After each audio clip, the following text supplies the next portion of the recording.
आइ छी नवरात्रा के पहिलुक दिन और साँझ भ गेल छलै तो साँझ दऽ कऽ हम आरती तारती भ गेलै साँझ के तऽ आब राति के बजे वाला या 9 तऽ इहो आबि अच्छा 10 बजे वाला छै। अच्छा हमरा तऽ चल 9 बजे वाला छै।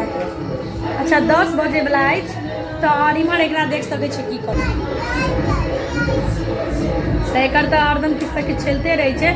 तो फिलहाल काल्हि रहत दोसर पूजा यानी दोसर नवरात्रि के दोसर पूजा और एतऽ इहो आबि गेल छथि।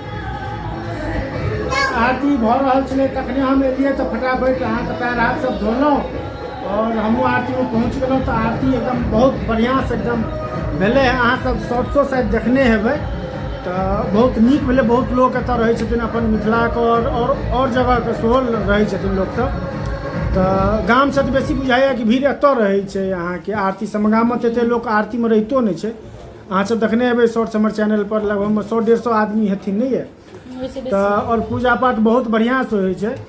तऽ आब खाना रंजनाके व्रत छनि, हम ओना व्रत नहि केने छी तऽ रंजना खाना बना कऽ गेल छलथि हँ तऽ रातिके 10 बाजि गेलै सेहो। तऽ चलू आब हमरा सब खाना पीना खाइ छी और बाकी रंजना किछु कहै छथि कहियो की कहै छै। तऽ खाना हम बना लेने छी तऽ चलू आब हम सब खाना पीना खा लै छी तऽ बाय बाय।